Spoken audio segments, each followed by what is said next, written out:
radical es muy emocional. Eso no sirve. Pero le corresponde a la sociedad democrática repensar los escenarios y plantear posibilidades, como dice Juan González. O sea, aquí hay un centro político que tiene que...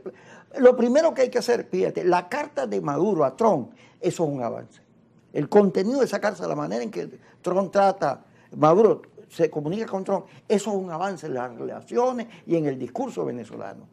Y tienes que verlo, si no lo ves. Si tú te pones a verla, tú mismo me lo decías ahorita, la carta fue enviada el 7 y el 21 fue que salió, que se dio a conocer. Se ve que la dieron a conocer para destrozarla. Esos son los mayameros que tienen una guerra intensa ahí, porque Marco Rubio quiere ser presidente, todo ese lío que hay ahí. Pero lo cierto es que esa convocatoria a la que tú fuiste, del Consejo Nacional para la Paz y Soberanía, eso es un avance. A lo mejor no es lo que tú estás pidiendo porque tú quieres unidad nacional, una cosa más amplia, más abierta, más democrática, más de respeto. Pero hay avances y tienes que profundizar los avances, porque lo más probable es que si no pasa nada,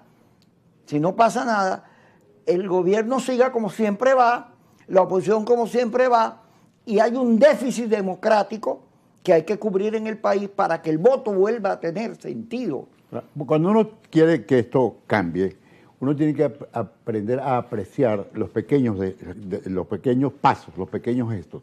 Aquella frase china de que cuando das un paso acortas un camino de 1000 leguas.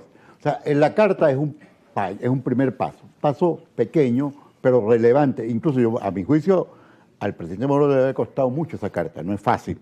Con la flota americana instalada ahí en el Caribe, enviar esta carta proponiendo, digamos, el diálogo. Yo creo que fue un error divulgarla cuando alguien la filtró. Alguien que la filtró porque le interesaba que eso se abortara, porque la carta había sido enviada el 6 de septiembre y se filtró una frase de la carta el 21, el 20, o sea, 15 días después. Y entonces el gobierno la divulgó. Cuando el gobierno la divulgó, entonces la Casa Blanca tuvo que responder. Pero incluso el presidente Trump, antes de la respuesta de la Casa Blanca, el presidente Trump había evadido contestar sobre la carta. Y yo creo que el gobierno debe avanzar mucho más en eso, por la vía, por supuesto, privada. Yo incluso creo, lo he dicho, lo voy a repetir aquí, yo creo que la gran propuesta, audaz, contundente, que el gobierno debería hacerle a los Estados Unidos es el regreso de la DEA. Sí, ok, me acusa de ser un Estado narcotraficante. La prueba de que no tengo nada que ver con eso. Vamos a combatir, vamos a luchar en conjunto contra la droga. Porque la narrativa de que es un Estado narcotraficante, aunque sea falsa, puede justificar cualquier tipo de actuación. Y después que se produzca la actuación y las consecuencias de la actuación, ¿qué importa si era mentira? Las armas de destrucción masiva en Irak eran mentiras, pero la destrucción fue real. Y los miles y miles de muertos iraquíes y americanos fueron reales. Y la destrucción de la infraestructura iraquí fue real. Y Irak no quedó más amigo de los Estados Unidos, quedó mucho más distante de los Estados Unidos. Con esa guerra perdieron los Estados Unidos y perdió Irak, perdió más Irak. En cualquier confrontación entre Venezuela y Estados Unidos, pierden los Estados Unidos y pierde Venezuela, pero pierde más Venezuela, porque es menos poderosa, porque Venezuela no tiene ninguna posibilidad de una confrontación militar con los Estados Unidos de ninguna naturaleza. Entonces, nosotros, ¿qué tenemos que apostar? Apostar para evitar eso, y eso, la narrativa de la droga es muy peligrosa, porque te autoriza cualquier tipo de actuación. Entonces, yo creo que estamos a tiempo, de verdad, yo creo que en Venezuela no va a ocurrir una invasión, pero sí tiene que haber un acuerdo político real. O sea, que le entre a la economía, que le entre al salario, que le entre a los presos políticos, que le entre a buscar una fórmula política de apertura. Porque tampoco es que no va a haber ningún acuerdo, y como no va a haber una invasión, entonces esto se va a quedar ahí. Y el gobierno se atrinchera, con la excusa de la invasión, se atrinchera. Y se cierra más. Se cierra más y se hegemoniza más, y entonces la opción es, si tú estás conmigo contra la invasión, no eres patriota, no eres... No.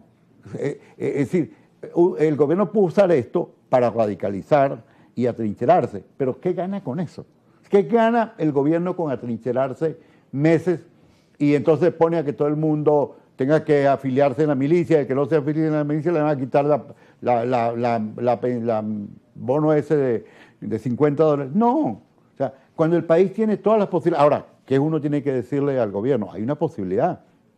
Esto no es un hombre de acuerdo. Mira, Trump está haciendo una cosa gigantesca en el Medio Oriente. Este acuerdo de paz de Hamas, que yo creo que Hamas no tiene más alternativa que aceptarlo, va a cambiar. Bueno, le dieron 24 horas. Va a cambiar el Medio Oriente. Hoy apareció un comunicado de Egipto, Arabia Saudita, los Emiratos Árabes Unidos, Qatar, Turquía, Indonesia, todos los países musulmanes y árabes importantes del mundo aprobando el acuerdo de paz que impulsa el presidente Trump. Trump es un hombre de acuerdo, un hombre de soluciones. Trump no le interesa la cabeza de Maduro, no, le interesa una normalización con Venezuela. Ahora, eso es posible sobre la base también de que el gobierno dé paso. Y a mí me parece que si el gobierno es capaz de sacudirse esas telarañas ideológicas que lo llevaron a involucrarse en el conflicto de Medio Oriente, a pelear con Israel, si la relación con Rusia no tiene por qué ser una especie de alianza estratégica de Venezuela-Rusia frente a los Estados Unidos. ¿Qué es eso? O sea, Venezuela no tiene por qué jugar ese papel. Eso es perfectamente posible. Y yo creo, ahora que sabemos que Cabello TV es tu programa, que yo creo que a ellos hay que hablarles. Hay que hablarles de esto, porque yo no creo que son totalmente irracionales y yo también creo que ellos tienen que estar preocupados. O sea, mira, con lo que está ocurriendo, y Trump es un hombre de acción y de resultados. Trump ha hecho un esfuerzo gigantesco por arreglar el problema ucraniano, pero si no lo arregla va a rearmar a Zelensky. Porque a lo mejor la manera de que Putin acepte una negociación es que rearmen a Zelensky. Seguimos con Agustín Berrío, pero vamos al corte.